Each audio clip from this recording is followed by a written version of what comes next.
Nate, where did you go? You disappeared after getting out of the bath. Did you go out? Hey, Nate.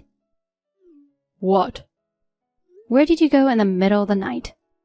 I'm scared that something might happen to you. Please, come back quickly.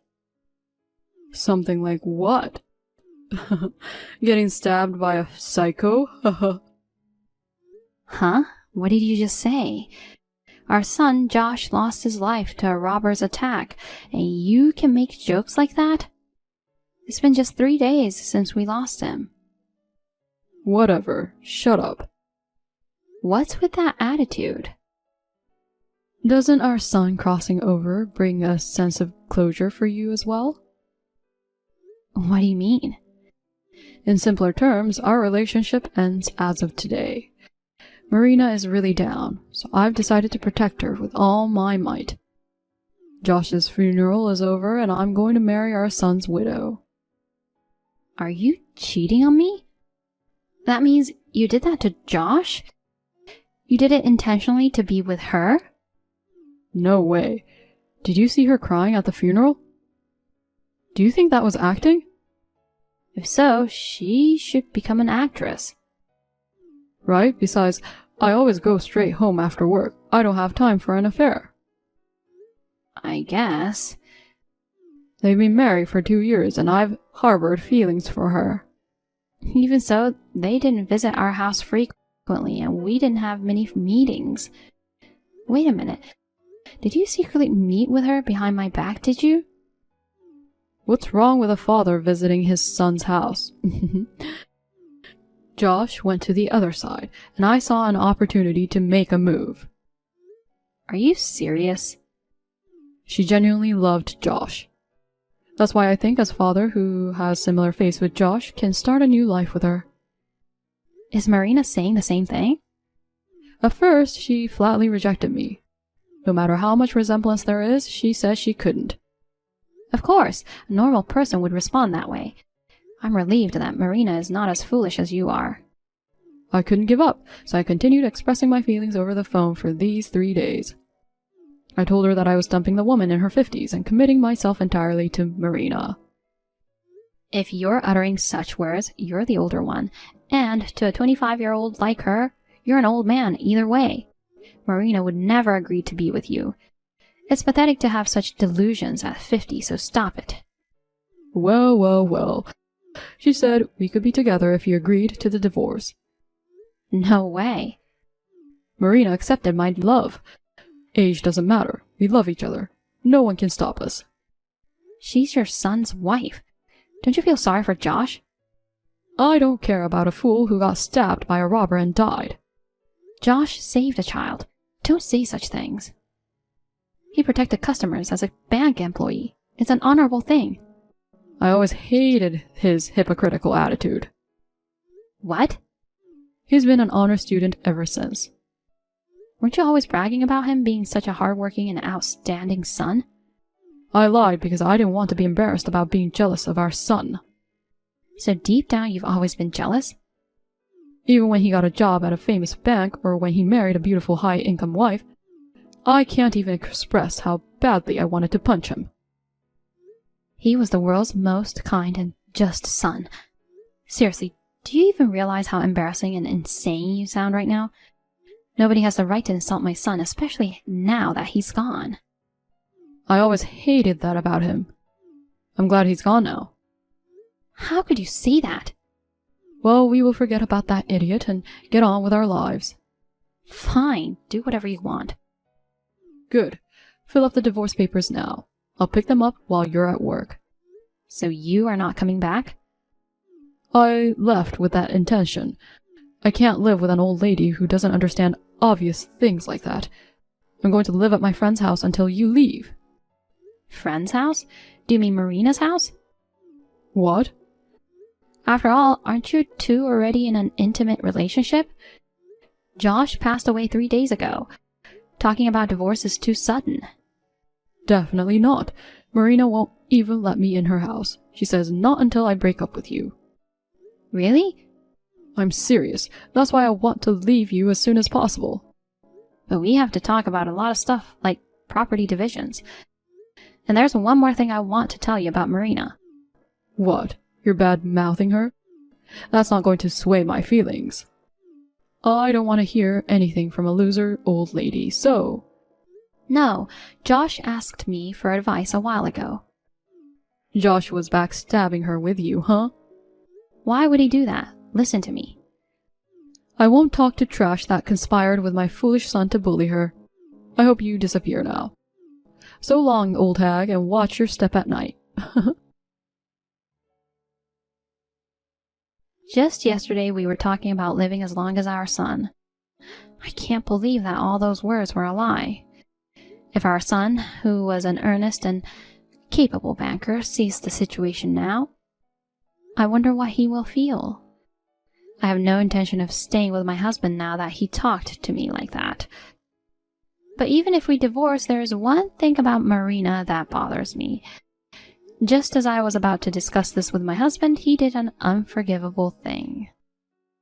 What's the deal with you? I put the divorce papers in the mailbox, but you haven't filed them yet? It's been 3 days already. It's only been 3 days. I have a lot of preparations to make. It felt like an eternity to me, and I couldn't take it anymore, so I had to take decisive action. What do you mean? Starting today, Marina and I will be living in our house. Don't be selfish. You are so dumb. It's too late for you to say anything now. I got home just in time to see you head to work. I've already sorted things out.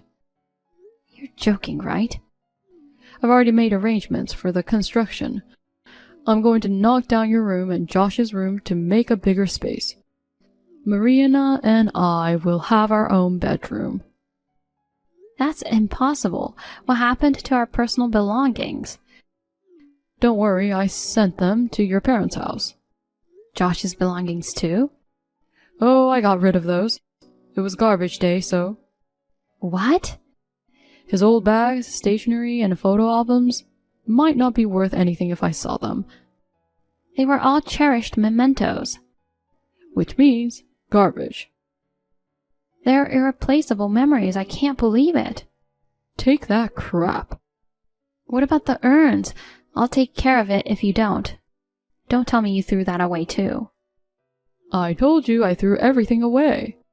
I packed them in garbage bags and took them out. Are you serious? No way. Go get them back. I took them hours ago. They're already gone. Oh no. Are you sure there's nothing left? There's not a damn thing. I already changed the locks on the front door, so if you come looking for them, you can't get in. I've also informed the construction workers to turn you away if you come looking for me. I told them you're a stalker who's jealous of me and Marina. They might call the police. You're a rotten person, no matter how far you go. If that's how you feel, go ahead and submit the divorce papers. I'll do it without being told. Now, I want to be a stranger as soon as possible, even if it's just for a moment. Great. My share of the property is the house to you. If you've already made arrangements for construction, I don't have a choice. Can we agree that I get the savings instead? Sure. Go take it, if I get to be husband and wife with Marina as soon as possible. Take it as you will. I'm rather sorry that's all you get. I'll always have my darling Marina, though. You're going to spend your old age as a divorced woman without a son. I'm sorry you don't have a son. I'll give you one last piece of advice, having been a married couple for over 25 years. What? Be careful with the poison. Are you trying to bury us in hatred or something? I'm not going to do anything. I'm talking about your new wife. Of all things to say, you're such a pathetic woman trying to blame Marina just out of spite. Say whatever you want. I tried to give you some advice, but I don't want to explain myself any further to someone who doesn't want to listen to me. I don't listen to advice from a loser. Get the hell out of here. Don't contact me again. Help! No, I won't. I haven't even told you why I'm here, so why the immediate response? I'm not so soft-hearted as to help someone who treated me so badly. Don't hold a grudge. You're the only one I can count on. We've been a married couple for over 25 years. Help me. I see. You're in a tight spot, huh? I listen to you if you have something interesting to say. It's not an interesting story. The truth is, once Marina and I got married, she turned into a control freak. She lost her husband like that. I'm sure she has anxiety. No, it's not like that. She checks in on me every 3 minutes to see what I'm doing. She sets meals and bedtimes. She even controls my bathroom schedule. What about work? She asked me to quit because she's the one earning, and she wants me to greet her with a smile every day. You've always complained about not wanting to work and how hard it is to work. Good for you. There's no way that's good. If I break my schedule even a little bit, I get slapped. Ouch, she's so strict. I can tolerate it if there's something good thing, but that woman has nothing but bad things. Especially her cooking. It's disgusting. How dare you criticize your own wife's cooking? She can only make burnt bread or something messy like dog food. Maybe she thinks you're a dog. No way! The food is messing with my health. I keep going between diarrhea and constipation and I can't sleep. You are just overthinking. Seriously, the food is like poison. Why not just avoid eating it then? Then she will start slapping me if I don't eat it. Well, she doesn't seem like the type of person who would do that. Remember how you warned me about poison before we split? Surprisingly, you remember that. If you know anything about it, tell me now. Josh was telling me a similar story to yours. What do you mean? She's kept asking him to quit his job. He always doesn't feel good and the food tastes awful. She slaps him if he eats out, and he is thinking about getting a divorce. That's exactly what I'm going through. This is all new to me. Her behavior was different when I visited their place. Marina was probably acting at that time. Josh told me about it secretly. When I heard that, I got a PI to look into it. Apparently she's quite dependent and has some crazy mental issues. What on earth is going on? She wants to dedicate herself wholeheartedly to the person she's locked onto in exchange for having everything go her way. She wants to keep them in a cage. So, in a way, I'm in a cage? Absolutely. It's like your personal doghouse. Right when I was trying to rescue Josh from that kind of woman, tragically, he got stabbed and passed away. Why didn't you say anything to me? You should help me too. You ignored what I was saying. I misunderstood. I thought you were being mean to her. It would have helped if you were patient and sought a proper discussion.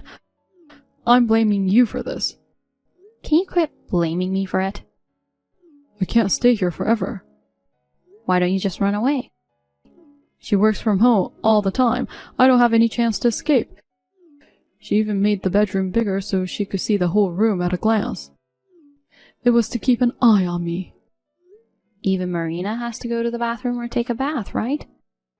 I tried several times, but it didn't work. Why not? She's watching me 24 hours a day with a GPS on her phone. Even if I leave the house, I'm always caught somewhere. Why don't you just leave your phone? I should run away completely alone? I can't stand being lonely like that. Are you stupid? You should at least put up with that. Do you have any idea the fear that she might catch me in a situation where I can't contact anyone? Then why don't you call the police and get help? I can't. The phone is probably tapped too. How do you know? She is good at that kind of thing. I've implied before that I'd call the cops because I really couldn't take it anymore. She slapped me back and forth 5 times, and then she threatened me with what would happen if I reported her. If you can get online, there are other ways, like asking for help on social media or contacting the police website. I can't do anything except the messaging apps. My phone has restrictions. Why would a grown man like you have restrictions? Did you just give her your phone and let her set it up? She got us matching phones when we got married. She insisted on doing all the settings for me. Jesus, I'm sure she found it easy to control you. Don't make fun of me. All my contacts were erased except you, so I'm under siege. I'm sorry to hear that. You're the only one I can count on now. Help me out. You're the one with the evidence when you investigated her. Use that evidence for me and report her. I don't want to. Why not? We used to be together for 25 years, and your ex-husband is suffering like this. It's not enough. What? I hope you suffer even more for throwing away Josh's urn and taunting him. You're still mad at me about that? Of course. I'm not going to forgive you for the rest of my life. If you help me, I'll go to the garbage disposal and bring you the urn. Then you will forgive me? Are you stupid? Do you think I will forgive you like that? Why don't you burn as garbage just like Josh's belongings? Then I'll forgive you. Because there's nothing else you can do now. It's already burned. It's still here. What? After you said you threw them, I rushed to the landfill. The staff noticed it and it was kept safely. What the heck? Then why are you so mad at me? The urn was safe, but the rest was burned. My memories of Josh are now gone. And how can you have that kind of attitude? I will apologize and do whatever you ask if you help me. It's different if you will apologize to me just because I asked you to. How on earth can you help me then? You already investigated Marina. The only thing you have to do is report it to the police. There's nothing I could do, and you should realize that by now, you worthless piece of trash. What? Why do you think Marina kept my contact information on your phone? Did she overlook erasing it or something? No, she knows that I won't help you. What are you implying? After our divorce, I encountered her and had a conversation. Well, I have to talk to her about alimony, you know. You talked to her? Marina pledged to provide $10,000 in alimony and offered a sincere apology. So I've chosen to forgive her. When did this happen? I didn't know anything about it. At that point, I gave her some advice. What advice? My ex-husband is the type to wander around aimlessly. It's better to keep a close eye on him. No way. Oh, I probably told her about your phone addiction, suggesting it would be simpler to monitor you using GPS. You told her that? I also suggested to her about restriction settings on the phone. So it was all your plan? I didn't expect that she would tap on you, you know. It was her own psychotic decision. Other than that, I suggested everything. Feeling hopeless now? Oh my god. How could you do this to me? Are you happy that I'm suffering now? Of course. Since Josh passed away, I might be smiling for the first time. She left my contact info for this moment. Enough already. If I continue living like this, I won't last 6 months, and I'll end up in the afterlife. Josh wouldn't have wanted this, right? You, who threw away Josh's urn and belongings, don't dare to utter Josh's name. You're going to fall under her poisonous fangs. You should apologize to Josh with your life. No, I don't want to die. Oops, I was wrong. Josh is in heaven, while you're destined for hell. I guess you won't meet him in the afterlife. No! After that, it seems Nate endured a life of bondage for a while. He finally made up his mind, left his phone at home, and ran away. However, it appears a GPS was sewn into the collar of his clothes. He was captured by Marina. Only God knows what happened next. The other day, I heard that the girl our son saved has entered junior high school. She, her parents, and some bank executives expressed their gratitude for our son. Once again, I was genuinely relieved that I was able to retrieve the urn. Keeping our son's sense of justice in mind, I want to continue living my life in good spirits.